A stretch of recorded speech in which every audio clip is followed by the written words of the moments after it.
नमस्कार बच्चों, कैप्टन बत्ता classes private limited के ई लर्निंग प्रोग्राम में आप लोगों का स्वागत है। आइए आज देखते हैं दिल्ली सल्तनत की शुरुआत कैसे हुई, इस विषय पे चर्चा करते हैं।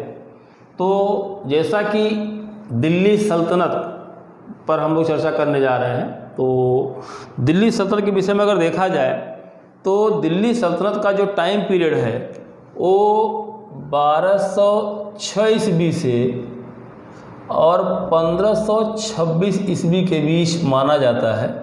लगभग को देखा जाए तो 325 साल का समय है। इन 325 सालों में दिल्ली में 5 राजवंश के शासकों ने शासन किया है और इन 5 राजवंश के शासकों का क्रम क्या है, पहला क्वेश्चन तो यही बनता है। तो उसी क्रम को हम पहले लिख देते हैं कि पहला जो राजवंश था उसे कहते हैं गुलाम वंश।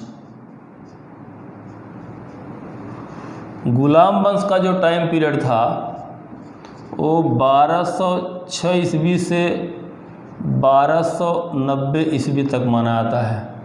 जो दूसरा राजवंश है वो है खिलजी वंश। खिलजी वंश का टाइम पीरियड 1290 ईस्वी से 1320 ईस्वी तक। तीसरा राजवंश है तुगलक वंश। तुगलक वंश का टाइम पीरियड 1320 ईस्वी से 1414 ईस्वी। चौथा जो राजवंश है वो है सैयद वंश, जो 1414 ईस्वी से 1451 ईस्वी तक। और जो पांचवा राजवंश है वो है लोधी वंश। लोधी वंश का टाइम पीरियड है 1451 ईस्वी से 1526 ईस्वी तक। तो पहला क्वेश्चन यहीं पे आपको बन जाता है कि इनका टाइम पीरियड कहाँ से कहाँ तक है, या दिल्ली सल्तनत के जो राजवंश थे इन शासकों का कालानुक्रम, क्रोनोलॉजी ऑफ दिल्ली सल्तनत एम्पायर का पूछा आता है। तो एक क्रम से मैंने लिखा हुआ है। इसी तरीके से आपको क्रम से इनके जो राजवंश थे, जो डायनेस्टीज थी, इनको आपको पढ़ना है और फिर उनका टाइम पीरियड को फोकस करना है। तो ये आपको ध्यान देना है। अब इनमें से हम लोग लेते हैं पहला जो राजवंश है वो है गुलाम वंश। गुलाम वंश को लेके चलते हैं। तो अब गुलाम वंश में भी जो है कितने सुल्तान हुए हैं इनको लेके चलना है। तो गुलाम वंश में कुल 13 सुल्तानों ने शासन किया है, लेकिन उन 13 सुल्तानों में सब के विषय में नहीं चर्चा करना है। गुलाम वंश के जो 13 सुल्तान हुए हैं उन सुल्तानों में 3 सुल्तानों के कार्यकाल को देखना है, वही इम्पॉर्टेंट हैं और उन्हीं के विषय में जो इम्पॉर्टेंट फैक्ट्स होंगे उनको लेके चलना है। तो पहला था कुतुबुद्दीन ऐबक, दूसरा था इल्तुतमिश और तीसरा था बलबन। ये 3 महत्वपूर्ण हैं। बाकी जो हैं उनका सिर्फ नाम है। तो बीच में चर्चा के दौरान हम उनके नाम का जिक्र करते चलेंगे। उनकी क्रोनोलॉजी बनाने की कोई ज़रूरत नहीं है, क्योंकि यहाँ पे क्रोनोलॉजी में क्वेश्चन नहीं बनता है। लेकिन उनको हम क्रम से आपको बताएंगे भी कि कौन पहले आया। जैसे पहला जो सुल्तान है वो कुतुबुद्दीन ऐबक है, दूसरा इल्तुतमिश है, इल्तुतमिश के बाद रुकनुद्दीन फिरोज है, फिर रजिया का नाम आता है। ठीक है। तो इस तरीके से जितने भी सुल्तान हुए हैं सबकी क्रोनोलॉजी आपको मिल जाएगी। लेकिन यहाँ पे जानना जरूरी है कि कौन सा सुल्तान महत्वपूर्ण था और उसने अपने शासनकाल के दौरान कौन से राजनीतिक कार्य किए, उसकी उपलब्धियाँ क्या थी, इन विषयों में चर्चा करेंगे। तो गुलाम वंश का जो पहला शासक था वो था कुतुबुद्दीन ऐबक। कुतुबुद्दीन ऐबक, इसका पूरा नाम था कुतुबुद्दीन ऐबक।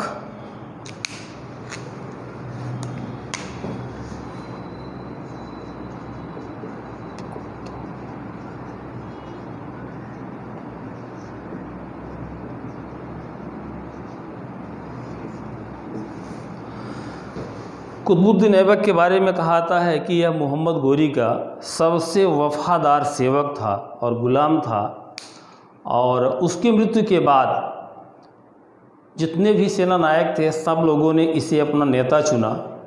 जब यह नेता बन गया तो इसने जो है अपने आप को प्रतिनिधि शासक के रूप में प्रोजेक्ट किया। इसने अपने आप को सुल्तान घोषित नहीं किया। एक क्वेश्चन बहुत इम्पॉर्टेंट है। तो इसने कुतुबुद्दीन ऐबक ने सिपह सालार की पदवी धारण की। सिपह सालार, सिपह सालार का मतलब होता है प्रतिनिधि शासक। प्रतिनिधि शासक मतलब रिप्रेजेंटेटिव इसे कहते हैं।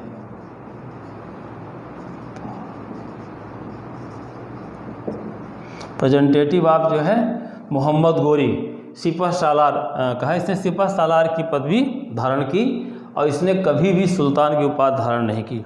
ये बहुत इंपॉर्टेंट क्वेश्चन आपको ध्यान देना पड़ेगा। दूसरा जो है, इसने लाहौर को अपनी राजधानी बनाया। दूसरा महत्वपूर्ण उसका जो कार्य था, ऐबक के समय दिल्ली सल्तनत की राजधानी कहाँ थी?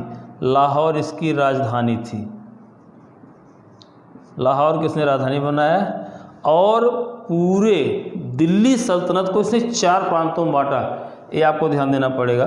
तो जो पहला प्रांत था वो था लाहौर, दूसरा प्रांत था दिल्ली, तीसरा प्रांत था बदायूं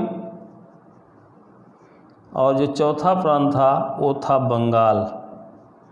इस तरीके से ऐबक ने पूरे दिल्ली सल्तनत को 4 प्रांतों में विभाजित किया, लाहौर, दिल्ली, बदायूं और बंगाल। लाहौर को इसने अपनी राजधानी बनाई, अर्थात लाहौर को राजधानी बनाकर वहीं से इसने शासन किया। दूसरी महत्वपूर्ण बात और हम आपको बता रहे हैं कि गुलाम वंश का या दिल्ली सल्तनत पूरा कह लीजिए, दिल्ली सल्तनत का कुतुबुद्दीन ऐसा पहला शासक था जिसने सुल्तान या शासक बनने के बाद कोई नई विजय नहीं की थी। ये क्वेश्चन आ चुका है, आपको ध्यान देना पड़ेगा कि दिल्ली के सुल्तानों में से इनमें से कौन सुल्तान था जिसने शासक बनने के बाद कोई नई विजय नहीं की। तो उसमें ऐबक का नाम आता है कि जब यह सुल्तान बन गया तो इसने कोई नए क्षेत्र को विजित नहीं किया। उसके पीछे कारण था क्योंकि जिन परिस्थितियों में यह सुल्तान बना, ऐसी स्थिति में इसने जो है सुल्तान बनने के बाद राजनीतिक व्यवस्था को स्थिरता देने का प्रयास किया। क्योंकि इसका कार्यकाल भी बहुत कम था। अगर इसको देखा जाए तो कुतुबुद्दीन ऐबक का जो टाइम पीरियड है वो 1206 ईस्वी से 1210 ईस्वी, मतलब इसको सिर्फ 4 साल शासन करने का मौका मिला था। ऐसी स्थिति में इन 4 सालों में इसने राज्य को एक स्थिरता देने का प्रयास किया। इसे मौका ही नहीं मिला कि यह जो है कोई नई विजय कर पाए। तो आपको ध्यान देना पड़ेगा कि कुतुबुद्दीन ऐबक ऐसा पहला शासक था जिसने कोई नई विजय नहीं की थी। तो 2, 3, 4 जितने भी क्वेश्चंस निकल के आ रहे हैं मैं सब आपको नोट कराते जा रहा हूँ कि इसने अपनी राजधानी कहाँ बनाई, कितने प्रांत बनाए, ठीक है। अब इसने जो कार्य किया था, इसने चूँकि जब भारत में मुस्लिम सत्ता की स्थापना हुई तो जो मुस्लिम आक्रमणकारी भारत में आए थे उनको इबादत करने के लिए उनका कोई धार्मिक केंद्र, कोई सेंटर नहीं था। जैसे मुस्लिम जो लोग थे वो ईदगाहों में या जो है मस्जिदों में इबादत करते थे। भारत में कोई मस्जिद तो थी नहीं क्योंकि भारत एक हिंदू राज्य था, यहाँ पर तो मंदिर थे। ऐसी स्थिति में इसने सैनिकों की इबादत के लिए एक मस्जिद का निर्माण कराया। क्वेश्चन पूछा जाता है कि भारत में पहली मतलब जो मुस्लिम इमारत का निर्माण कब और किसने कराया? तो भारत में पहली जो मुस्लिम इमारत थी उसका नाम था कुब्बत उल इस्लाम मस्जिद। इसने जो है कुब्बत उल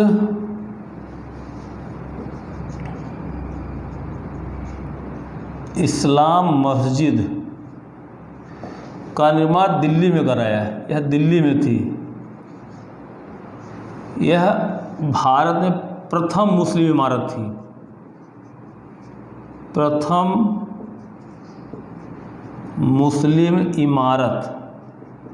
भारत में निर्मित प्रथम जो मुस्लिम इमारत थी वो थी कुब्बत उल इस्लाम मस्जिद, जो दिल्ली में थी।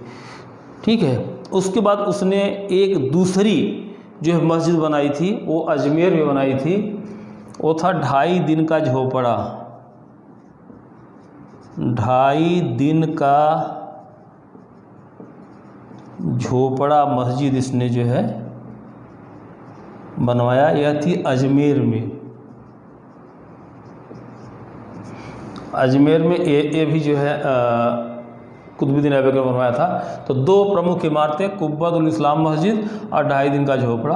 और तीसरा इसने जो काम किया था, इसने जो है भारत विजय के प्रतीक के रूप में एक विजय स्तंभ बनवाया दिल्ली में। तो उसने इसकी नींव रखी, इसे कहाता है कुतुब मीनार। तो क्वेश्चन पूछा है कुतुब मीनार की नींव किसने रखी, तो कुतुब मीनार की नींव इसने दिल्ली में रखी। कुतुब मीनार जो था वह एक विजय स्तंभ है। इसे माना जाता है कि जब मुस्लिमों ने भारत को विजित किया तो उस विजय के प्रतीक के रूप में एक स्तंभ का निर्माण कराया और जिसे कुतुब मीनार नाम दिया गया। तो एक क्वेश्चन पूछा गया है कि भारत में मुस्लिमों के विजय का जो प्रतीक है उसे क्या नाम दिया गया है, वो कहाँ पर स्थित है, ऐसे कोई क्वेश्चन बन सकता है, तो आपको ध्यान देना पड़ेगा। तो इस तरीके से कुतुबुद्दीन ऐबक ने कुब्बतुल इस्लाम मस्जिद दिल्ली में बनवाई, 2.5 दिन का झोपड़ा अजमेर में बनवाया और कुतुब मीनार की नींव उसने दिल्ली में रखी। ये इसके कार्य थे। चूँकि इसको बहुत जो है ज़्यादा दिन तक शासन करने का मौका नहीं मिला, इसलिए यह कोई विजय नहीं कर पाया। लेकिन इतना ज़रूर है कि जो ऐबक था, ऐबक का जो व्यक्तित्व था वो बहुत उदार था, दयालु भी था। और यह लोगों को दान, जो गरीब लोग हुआ करते थे उनको दान भी करता था। कहा जाता है कि यह लाखों में दान किया करता था। तो लाखों में दान देने के कारण इसे एक इतिहासकारों के द्वारा उपाधि दी गई, जिसे कहा गया लाख बख्श। क्वेश्चन पूछा जाता है लाख बख्श की उपाधि किसे दी गई थी, तो लाख बख्श मतलब लाखों की बख्शीश या दान देने वाला।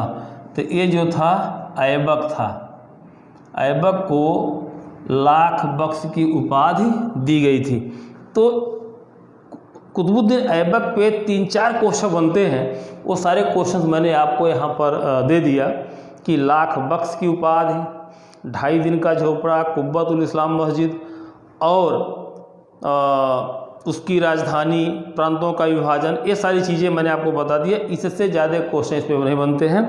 तो एक अगर इसकी राजनीतिक उपलब्धि के रूप में देखा जाए, अगर कॉन्सेप्चुअल क्वेश्चन अगर बने तो ये पूछा जाता है कि जो कुतुबुद्दीन ऐबक था उसकी राजनीतिक उपलब्धि क्या थी। अगर ऐसा क्वेश्चन बनता है तो इसकी राजनीतिक उपलब्धि के रूप में आप इसको इस तरीके से समझ सकते हैं कि मोहम्मद गोरी की अचानक मृत्यु के बाद जब इसे नेतृत्व दिया गया, नेतृत्व जब इसके हाथ में आया तो उसने साम्राज्य को स्थिरता प्रदान की, राज्य को अस्थायित्व दिया। जो बाहरी जो इसके साथ आक्रमणकारी आए थे उनको जो है एक दिशा दी, और एक राजनीतिक दिशा किसी राज्य के लिए किसी शासक के द्वारा होनी चाहिए, उसका इसने एक मजबूत आधारशिला रखी। इसके द्वारा बनाई गई आधारशिला के कारण ही दिल्ली सल्तनत को एक मजबूती मिली जो लगभग 325 साल तक अस्तित्व में बनी रही। अभी अलग बात थी कि वो बार बार वंश परिवर्तन हुआ। वंश परिवर्तन के पीछे का कारण अलग है, उस पर हम लोग बाद में चर्चा करेंगे। तो एक कुतुबुद्दीन ऐबक की उपलब्धियां थी। उसके बाद गुलाम वंश का जो दूसरा महत्वपूर्ण शासक था वो था इल्तुतमिश। तो आइए देखते हैं इल्तुतमिश जो है किन परिस्थितियों में सुल्तान बना। इल्तुतमिश ये जो है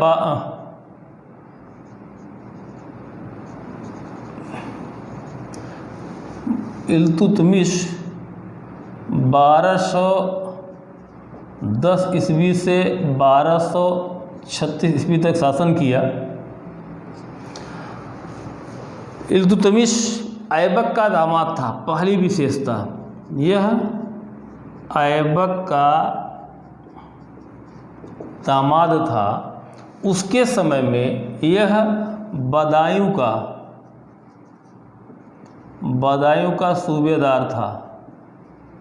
कहने का मतलब यह हुआ कि जब कुतुबुद्दीन ऐबक सुल्तान था या शासक के रूप में था, तो उस समय इल्तुतमिश जो उसका दामाद था वह बदायूं प्रांत का सूबेदार था। 1210 ईस्वी में जब ऐबक की मृत्यु हो गई, ऐबक की मृत्यु के बाद यह सुल्तान बना।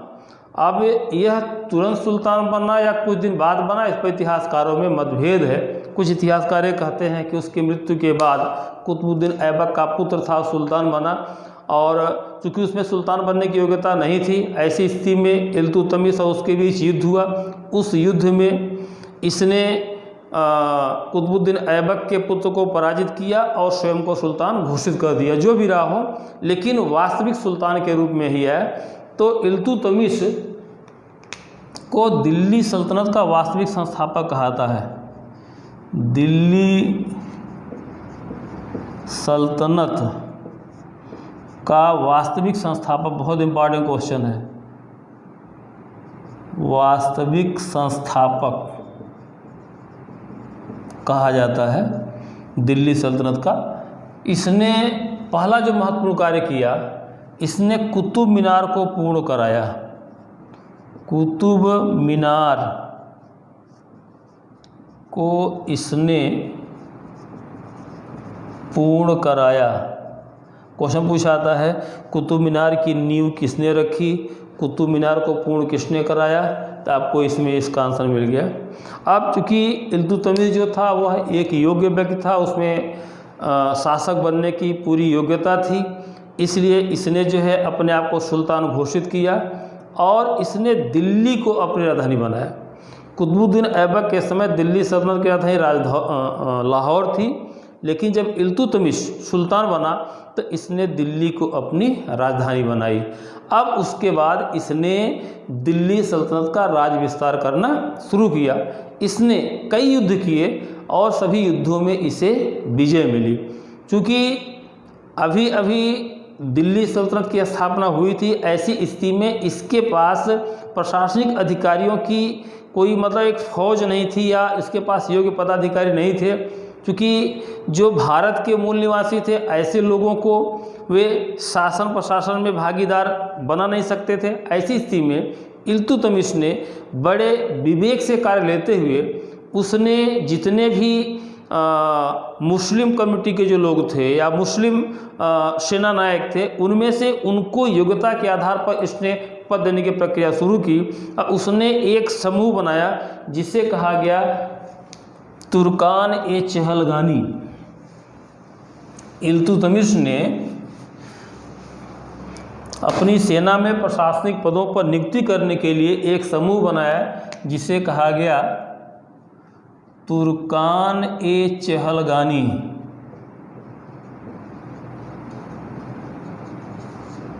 इसी को चालीसा भी कहते हैं। यह 40 तुर्क सरदारों का एक समूह था। इसने तुर्कान-ए-चहलगानी का गठन किया और योग्य लोगों की उसने इसमें नियुक्ति की, जिसमें 40 लोग थे। अब जिन 40 लोगों का उसने चुनाव किया, उसने उन्हीं सबको शासन के महत्वपूर्ण पदों पर नियुक्त किया और उन्हीं की सहायता से उसने अपना शासन प्रशासन का कार्य शुरू किया। ये बहुत इम्पोर्टेंट क्वेश्चन है कि तुर्कान-ए-चहलगानी का गठन किसने किया, चालीसा का गठन किसने किया। ठीक है, आगे चल करके चालीसा के विघटन की बात आएगी, उसको हम बाद में बताएंगे। लेकिन चालीसा के गठन पर क्वेश्चन आता है, चालीसा का गठन किसने किया या तुर्कान-ए-चहलगानी का गठन किसने किया? तो वो था इल्तुतमिश। इसका गठन किस लिए किया गया था? प्रशासनिक पदों पर नियुक्ति के लिए, जिससे शासन प्रशासन के कार्य को सही तरीके से संचालित किया जा सके। अब उसके बाद जिन लोगों को इसने शासन के महत्वपूर्ण पदों पर नियुक्त किया, उनको उनकी सेवाओं के बदले इसने जो है भूखंड इक्ता देने की प्रथा शुरू की। इक्ता प्रणाली इसने जो है इक्ता प्रणाली की शुरुआत की थी?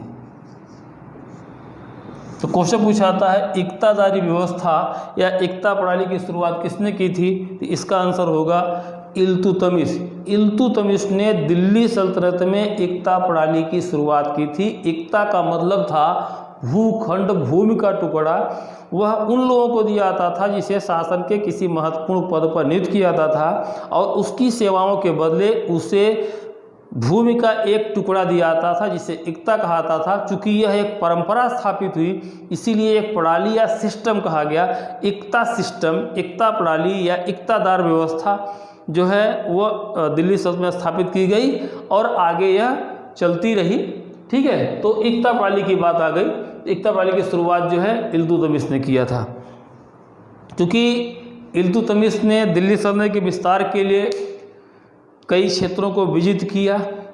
जब इसके राज्य का विस्तार हुआ, लंबे समय तक इसने शासन भी किया, तो इसके राज्य को राजनीतिक मान्यता देने के लिए बगदाद के खलीफा के द्वारा इसके यहाँ जो है राजदूत भेजे गए और इसने राजदूत का सम्मान भी किया और उसे जो है बहुमूल्य उपहार भी दिया।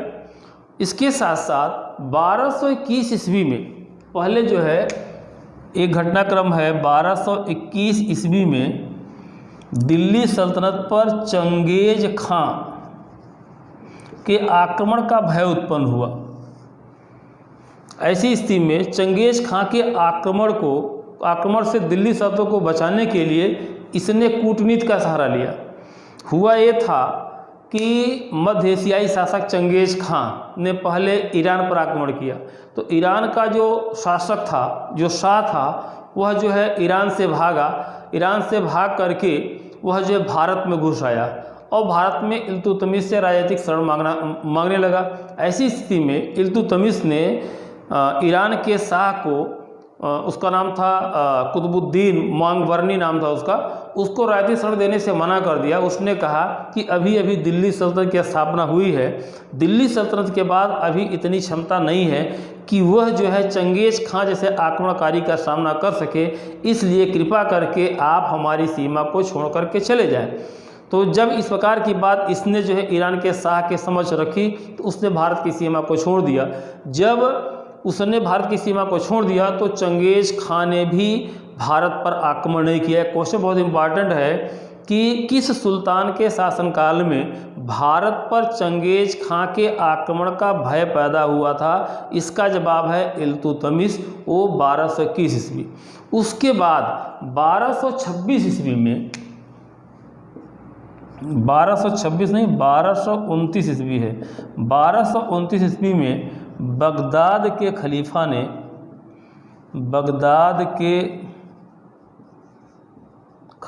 ने, इल्तुतमिश के दरबार में अपना एक राजदूत भेजा और राजदूत भेज करके यह पता लगवाया कि भारत में शरीयत के अनुसार शासन चल रहा है या नहीं चल रहा है। और जब उसे पता चला कि भारत का जो शासन है शरीयत के अनुसार चल रहा है तो इल्तुतमिश के राज्य को इस्लामिक मान्यता दी गई। ऐसी स्थिति में जब बगदाद के खलीफा का जो प्रतिनिधि था, जब भारत आया था और उसने इल्तुतमिश को मतलब राजनीतिक मान्यता दी, उसके बदले में इल्तुतमिश ने बगदाद के खलीफा को बहुमूल्य उपहार दे करके विदा किया। इस प्रकार इल्तुतमिश के शासनकाल में उसको इस्लामिक मान्यता दी गई थी। एक क्वेश्चन आता है तो ये आपको ध्यान देना पड़ेगा कि 1229 ईस्वी की जो तिथि है वह बगदाद के खलीफा के द्वारा इल्तुतमिश को राजनीतिक मान्यता दिए जाने की है। 1229 ईस्वी में ही जब इल्तुतमिश ने ग्वालियर पर आक्रमण किया, ग्वालियर के किले को विजित किया, ग्वालियर के किले को विजित करने के बाद फिर उसने वहाँ पर चांदी के जो सिक्के जारी कराए, चांदी के सिक्कों पर इसने जो है अपनी पुत्री रजिया का नाम अंकित करवा दिया। अब चूंकि रजिया का नाम अंकित करवा दिया इसका मतलब यह था कि अब उसके उत्तराधिकारी के रूप में रजिया आएगी। और आगे चल करके जब इसकी मृत्यु हुई तो रजिया जो है उसके उत्तराधिकारी के रूप में आई, चूँकि इसने अपने जीवन काल में रजिया को अपना उत्तराधिकारी नियुक्त कर दिया था। लेकिन इल्तुतमिश की मृत्यु के बाद जो उलेमा वर्ग था, जो कट्टरपंथी था, उसने रजिया को सुल्तान मानने से मना कर दिया। तो ये क्वेश्चन यहाँ पे महत्वपूर्ण आता है कि भारत में अरबी सिक्के किसने जारी किए थे। तो इल्तुतमिश के शासनकाल में यह कह सकते हैं कि इल्तुतमिश ने भारत में अरबी सिक्के जारी किए। अरबी सिक्के जारी किए और ये जो अरबी सिक्के थे दो प्रकार के थे। एक था चांदी, चांदी का जो था वो टंका था, और तांबे का जो था वो जीतल था। ये दो सिक्के थे, चांदी और तांबे का, चांदी का टंका, तांबे का जीतल, इसे इल्तुतमिश ने जारी किया था। और ये जो चांदी का सिक्का था इसी पर इसने रजिया का नाम अंकित कराया था। रजिया का नाम अंकित कराया और उसे अपना उत्तराधिकारी घोषित कर दिया। तो इसने एक नई परंपरा की शुरुआत की कि उसने पद को आनुवंशिक बना दिया है। क्वेश्चन पूछा जाता है कि दिल्ली सल्तनत के किस सुल्तान ने सुल्तान के पद को आनुवंशिक बनाया था। उसका जो उत्तर है वो इल्तुतमिश का आता है कि इल्तुतमिश ने सुल्तान के पद को आनुवंशिक बनाया था। वो अलग बात है कि इल्तुतमिश की मृत्यु के बाद जो उलेमा वर्ग थे, जो कट्टरपंथी थे, उन लोगों ने रजिया को सुल्तान के रूप में स्वीकार नहीं किया। उसके पीछे कारण था कि रजिया जो थी वह महिला थी। शरीयत के अनुसार, इस्लामिक कानून के अनुसार महिलाओं को कोई अधिकार नहीं है, वो सिर्फ उपभोग की वस्तुएं हैं। ऐसी स्थिति में उलेमाओं ने रजिया को सुल्तान स्वीकार नहीं किया। लेकिन जब इल्तुतमिश ने इस बात की घोषणा की थी तो कोई भी उलेमा नहीं था या समाज दरबार का कोई ऐसा व्यक्ति नहीं था जिसने इल्तुतमिश का विरोध किया हो। उसके पीछे कारण था कि इल्तुतमिश एक सशक्त ताकतवर शासक था, उसके निर्णय का विरोध कर पाना किसी भी व्यक्ति के बस की बात नहीं थी। इसलिए किसी ने भी इल्तुतमिश के उसका निर्णय का कोई विरोध नहीं किया। तो 1236 ईस्वी में इल्तुतमिश की मृत्यु हुई और उसकी मृत्यु के बाद फिर उलेमाओं ने रजिया को सुल्तान मानने से अस्वीकार कर दिया। और उसके बाद जो है इल्तुतमिश का जो पुत्र था वो था रुकनुद्दीन फिरोज, ये शासक बना। उसके बाद रजिया सुल्तान बनी, उसके बाद बहराम शाह सुल्तान बना, उसके बाद अलाउद्दीन मसूद शाह सुल्तान बना। और उसके बाद जो सुल्तान बना था वो था नसरुद्दीन महमूद। एक क्रम मैं लिख दे रहा हूँ, नसरुद्दीन महमूद। मतलब इल्तुतमिश के बाद रुकनुद्दीन फिरोज शाह, रजिया, बहराम, अलाउद्दीन मसूद और नसरुद्दीन, ये सब के सब इल्तुतमिश के बाद आए और सुल्तान बने। लेकिन इनका कार्यकाल इतना छोटा था, इनकी उपलब्धियां कुछ भी नहीं थी, तो इनका नाम ही काफ़ी है। इससे ज़्यादा इनके विषय में कुछ जानने की ज़रूरत नहीं है। चाहे वो रजिया हो, चाहे बहराम हो, चाहे अलाउद्दीन मसूद शाह हो, चाहे नसूद। तो कभी कभी अगर इसकी क्रोन, जैसे मैंने भी आपको चर्चा किया था कि गुलाम वंश में कुल 13 सुल्तान हुए थे, सभी सुल्तानों का मैं नाम दूंगा आपको, तो ये मैंने आपको दे दिया। पहला कौन हुआ? ऐबक हुआ, दूसरा इल्तुतमिश हुआ, तीसरा रुकनुद्दीन फिरोज शाह हुआ, उसके बाद रजिया हुई, फिर बहराम शाह हुआ, फिर अलाउद्दीन मसूद शाह हुआ, फिर नसरुद्दीन महमूद हुआ। अब इसके बाद बलबन आता है। तो बलबन के विषय में जो चर्चा होगी वो नेक्स्ट वीडियो में होगी। तो आइए जो है आगे नेक्स्ट वीडियो में हम बलबन के विषय में देखते हैं। तब तक के लिए जो है धन्यवाद।